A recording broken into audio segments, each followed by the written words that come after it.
Okay, if it is Wednesday at 3 o'clock Eastern Time, that could mean just one thing. It's time for the goRIA live stream. I'm Chuck Vela. And as I like to do on these Wednesday afternoons is draw some attention to what's new on www.goria.com. And what's new today, as of this morning, we dropped our latest podcast. And it was a real treat speaking with Dr. Daniel Crosby, who, of course, is the Chief Behavioral Officer over at Orion. And of course, we're talking about his new book. And if you're on social media, and if you're watching this, you probably are, of course, you've been seeing a lot of this book cover. And I was glad to get a copy from Daniel. He also was kind enough to write a nice little note on it. And let me tell you something, this is a really fantastic book for a lot of reasons. And in just a moment, I'm going to play a little clip of the podcast. The full podcast is already up on goRIA.com. But here's how we did it in this podcast. We looked at it from the angle, if you will, on how can advisors essentially plagiarize this book. And that's what Daniel and I were talking about, because frankly, that's exactly what I intend to do. Now, plagiarize meaning use it a lot in client communications, and I'm actually developing a presentation using this book. And this book is really well designed to be able to do that as an advisor looking to develop some content for my clients on behavioral finance, and of course, give full credit to Dr. Crosby, which we've already gone over that in that podcast. So here's what's interesting about this book, and I'll play the snippet in just a moment. It's set up in, I think, about 40 or so different little essays, all dealing with behavioral finance, which is such an important topic. And as an advisor, something we've really been focusing on at our shop here at Sovereign. And what I like about this book is those segments of essays. So you could read one or two at a time. You don't have to sit down and power through the whole thing necessarily, but it's a really quick, easy read. And the format starts off with a great anecdote, a story, which I think is one of the best ways to explain things to clients or to anyone, is through story-based explanations. Then, as Daniel will say in the podcast, he goes on to the data and the research behind that, and then some actionable steps.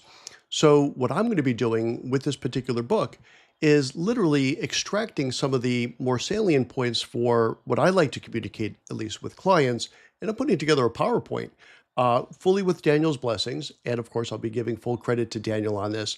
And I would suggest as an advisor, you could check out the same. The book is available right now, I believe, on all outlets, Amazon for sure, and some others.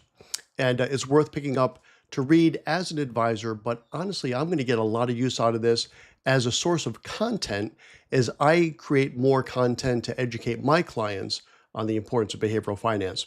So with all that said, here's a little snippet of what Daniel and I spoke about. Let's go. Okay, we put the specs back on. Back to reading time here, story time. I've recently gotten to the need specs for reading age myself. Well, it was either get specs or get much longer arms, so I went with the specs. This one I love, because you hear all the time, money can't buy you happiness, but this essay starts off, money can buy happiness when you spend it correctly. Tell us about that one a little bit, please. Yeah, so there's a couple of chapters on money and happiness in the book that I think folks will enjoy. The research on money and happiness is changing a bit. I think many of us might look, myself included, shouted that $75,000 study from the rooftops. This is, of course, the Danny Kahneman study where he talked about happiness sort of plateauing at $75,000 and then just didn't do much after that. There's now more research that shows that it's a lot more complicated than that. The first thing that talks about is how do you measure happiness? Because one measure of happiness is just sort of a lack of discomfort, like just call it needs reduction, right? I'm not hungry, I'm not tired, I'm not thirsty, I'm not cold.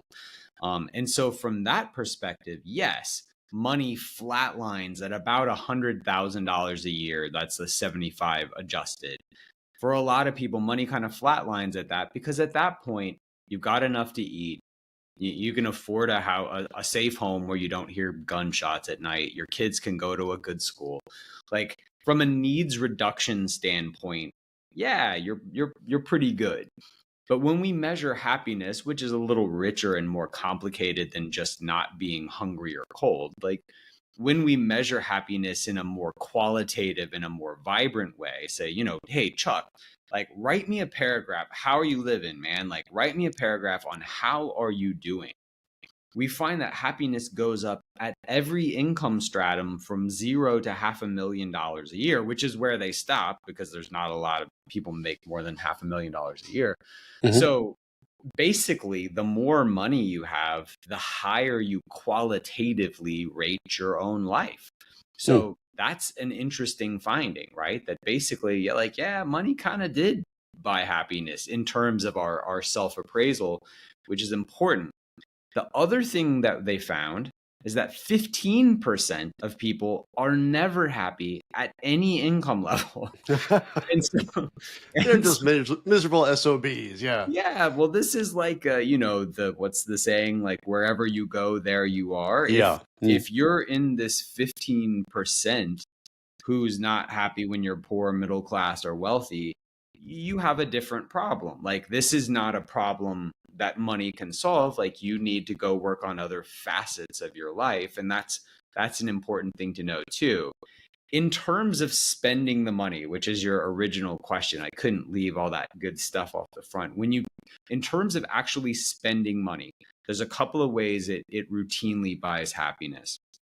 One is Okay, so again, that was just a small taste of what we discussed, but do tune into the podcast. It's up right now on goRIA.com.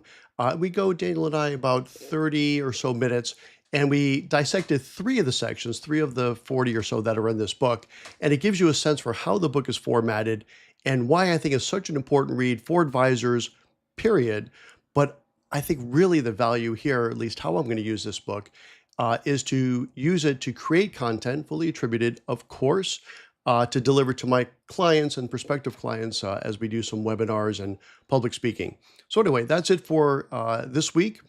And on behalf of goRIA, fueled by Investment News, I'm Chuck Vela, and I will see you this Wednesday, I should say next Wednesday at 3 o'clock Eastern. Thanks for joining us. Take care.